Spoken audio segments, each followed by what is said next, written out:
Doctor BR Ambedkar Konaseema జిల్లా Kunavaram drain మొగ మూసుకుపోవడంతో తమ జీవనాధారం ప్రమాదంలో పడిందని తక్షణమే డ్రైన్ మొగ ఓపెన్ చేయాలని మత్స్యకారులు జిల్లా కలెక్టర్ గ్రీవెన్స్ లో వినతి పత్రం సమర్పించారు. ఉప్పలగుప్తం కాట్రేనికోన మండలాలకు చెందిన మత్స్యకారులు తమ జీవనాధారమైన కూనవరం డ్రైన్ మొగ మూసుకుపోవడంతో తీవ్ర ఆందోళన వ్యక్తం చేస్తున్నారు.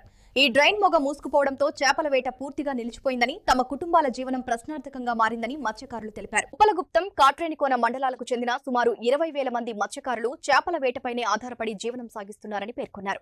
డ్రైన్ కు సంబంధించిన స్ట్రైట్ కట్టు మూసుకుపోవడంతో మత్స్యకారులతో పాటు వేలాది ఎకరాల రైతులకు కూడా పంట నష్టం జరుగుతోందని వారు వాపోయారు. కావున తక్షణమే డ్రైన్ మొగ స్ట్రైట్ కట్టును ఊడిక తీయించి ఓపెన్ చేసి తమను ఆదుకోవాలని డిమాండ్ చేస్తూ కలెక్టర్ కార్యాలయం ముందు నిరసన చేపట్టారు. అనంతరం జిల్లా కలెక్టర్ గ్రీవెన్స్ లో వినతి పత్రం సమర్పించారు. ఈ కార్యక్రమంలో ఎన్కొత్తపల్లి మాజీ సర్పంచ్ మల్లాడి వెంకటరమణ, అర్ధాని శ్రీను, అర్ధని నానిబాబు, అంగాని సాంబశివరావుతో పాటు అధిక సంఖ్యలో మత్స్యకారులు పాల్గొన్నారు. పేరు మల్లాడి వెంకటరమణ, మాజీ సర్పంచ్ ఎన్కొత్తపల్లి. మేము రెండు మండలాల నుంచి, ఒక కాటేనికోన మండలం నుంచి ప్రభుత్వం మండలం మత్స్యకారులు మేము ఇక్కడ గ్రీవెన్స్ కి చేయడం జరిగింది.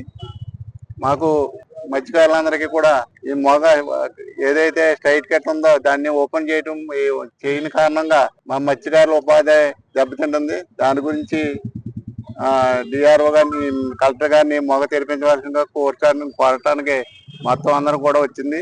ఇది ఓన్లీ మత్స్యకారులకి సంబంధించిన విషయం కాదు. చాలా మంది ఇంచుమించు ఒక 10,000, 20,000 ఎకరాలకు కూడా ఇది ముంపు నీరు, మురుగు నీరు కూడా దిగుతుంది. అందుకే దాన్ని తెరిపించవలసిందిగా కోరటానికి మన గ్రీవెన్స్ కి గ్రీవెన్స్ కి పిటిషన్ ఇవ్వడం జరిగింది. ఇంతకు ముందు కూడా టెండర్స్ పిలిచి కొంతవరకు డ్రెడ్జెస్ పనులు పూర్తి చేశారు. కనీసం 2 కిలోమీటర్ల వరకు ట్రెడ్జింగ్ పనులు పూర్తి చేయడం జరిగింది. మిగతాది అక్కడ సరిగ్గా మౌత్ దగ్గరికి వెళ్ళే వరకు ఇంచుమించు 1 కిలోమీటర్ దూరంలో ఆఫ్ చేయడం జరిగింది. వాళ్ళ కాంట్రాక్టర్లు కూడా మేము అడుగుతుంటే మాకు బిల్స్ లేవు, ఫండ్స్ లేవు, బిల్స్ అవ్వటం లేదు, మీరు వెళ్ళి గ్రీవెన్స్ కి వెళ్ళి మీరు చెప్పుకోండి, మేము ఇక్కడ వరకు చేస్తామని చెప్పడం జరిగింది.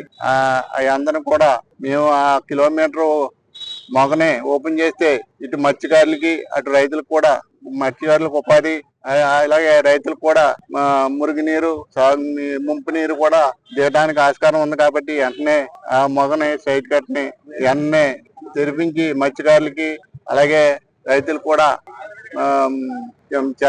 ఉపకారం చేస్తారని, మేలు చేసిన వారు అవుతారని ఈ కోర్సు ఉపలోస్త మండలం కూనవరం డ్రైన్ రైతులకి, మత్స్యకారులకి ఇలాగ మత్స్యకారులు అంటే ఒక 10,000 జనం ఇలా కాట్రేనికోన మండలం నుంచి, ఉపలోస్త మండలం నుంచి మత్స్యకారులు ఉపాధి కోల్పోయిన సారో వలసలో వెళ్ళిపోతున్నాం సారో. మాకు ఆ డ్రైన్ ఓపెన్ చేయాలని ఆ కలెక్టర్ గారిని, ఎమ్మెల్యే గారిని కోరి ప్రార్థిస్తున్నాం సార్. మాకైతే మాత్రం జీవనోపాధి కోల్పోయాం సార్. సెలవు సార్. అందరికీ నమస్కారం. ఈ రోజు మా అగ్నికుల క్షత్రియులు అంటే ఎమ్మది ఎనకొత్తపల్లి అండి, అలాగే కాట్రేనికోన మండలం నుంచి అక్కడ ఒక 10,000 జనాభా ఉంటారండి. ఇలాగే మా ముమ్మడోరు మన అమలాపురం నియోజకవర్గం నుంచి ఒక 20,000 జనాభా అగ్నికుల క్షత్రియులు ఉన్నారండి. చాలా ఇబ్బందులు పడుతున్నామండి మేము. ఎందుకంటే మాకు మొగ ఇబ్బందులు, అలాగే కాలువలు కప్పడిపోవడం, ఇలా మా ఊళ్ళందరూ గట్ట అగ్నికుల క్షత్రియులు, రైతులు, అలాగే రైతుల నుంచి ఇంచుమించు 40,000 మంది ఉంటారండి.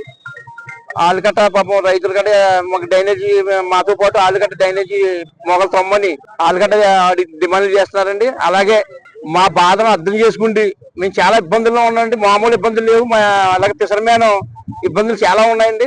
వేటలు అన్ని గట్ట మాకు లేక చాలా ఇబ్బందులు, 1 సంవత్సరం నుంచి చాలా ఇబ్బందుల్లో ఉన్నామండి. దయచేసి మీరు మీడియా సోదరులు కానీ, అలాగే కలెక్టర్ సార్ కానీ, ఎమ్మెల్యే గారు కానీ అందరూ గట్ట మా వాదన ఇని మాకు ఈ ఏర్పాటు చేస్తారని, మాకు మొగనే డ్రైనేజీలన్నీ తెరిపించాలని మనస్ఫూర్తిగా మీ అందరికీ కోరుకుంటూ సెలవు తీసుకుంటారు.